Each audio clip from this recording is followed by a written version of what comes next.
Let's talk about Roger Federer winning his 8th title in Basel. Wow, the thing is, it's just 1,460 something points behind Rafael Nadal now. Talking about him ending the year as number one, but that's 1460. 1,460 points behind Nadal. But let's not even talk about let's talk about the victory right there in Switzerland against Juan Martin de Potro. Losing the first set and just looking at himself. That was even Roger Federer had to lose his cool in this particular match. I didn't see that coming because he's always in control of his emotion. Yeah, but he was frustrated with his play.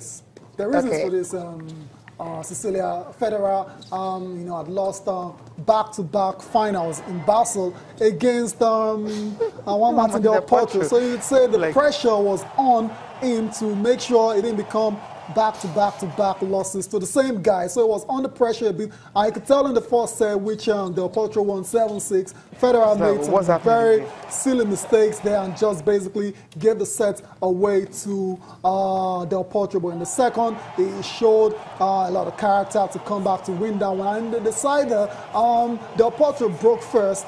But then Federer won the next 4 games. And once that happened, you thought, okay, there was no stopping Roger Federer. And that's exactly how it turned out because Federer went on to win the last set 6-3. And that's why he's raising that trophy a lot there. Roger Federer, 8-time champion in Basel.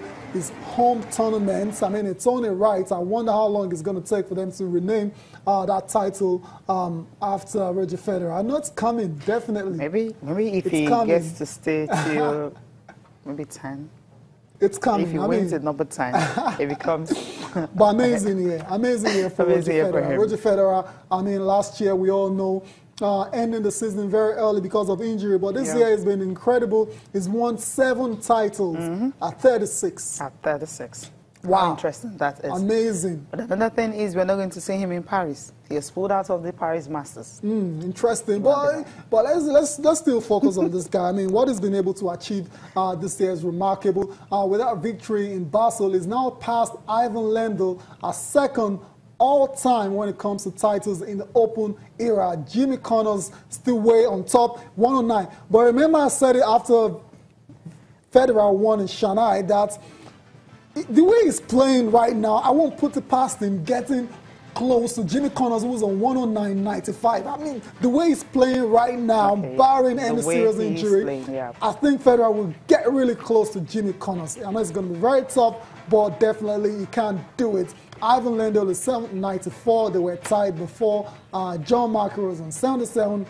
Rafael Nadal is on 75. I mean, this is just, I mean, we're watching a living legend, and thankfully it happens to be in our era, and it's just awesome. And Cecilia, you're so eager to talk about the year-end ATP ranking. You know, I'm like, I would have loved him to play in Paris, but Federer has already told us that, look, he's going to monitor his body to know the kind of tournament he will be playing. So he's not just looking at the points because it's a 1,000 point event and all that. So he's not looking at the points. He's just looking at his body and saying, okay, he just wants to be fit and be ready, you know, for the ATP Tour finals in London. So that's where he's focused in, and also starts the 2018 very well. Maybe targeting the Australian Open title, Australian Open title again. So that's another thing what he's looking at. So he's looking at the bigger picture, but we're just looking at now, thinking if he goes to Paris and gets to play the points of that, and he gets to win, you know what that means. It might just end the year as world #1, depending on what Rafael Nadal can produce. He's injured at the moment right now. Totally,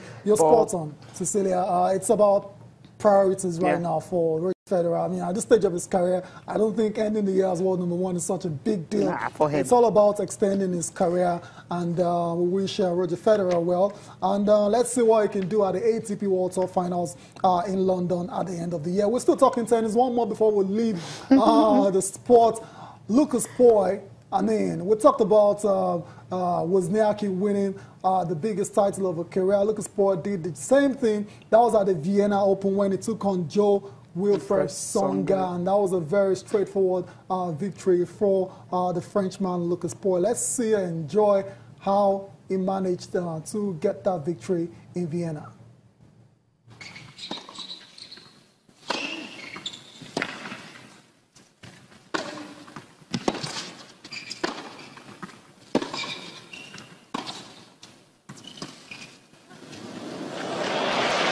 Fair.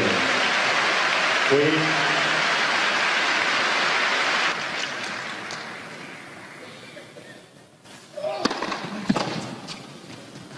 Still. And that's a sub. Win.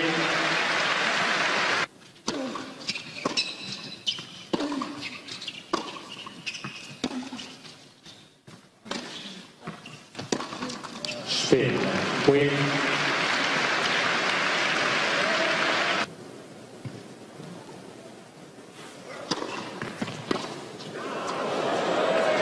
Spin. Win.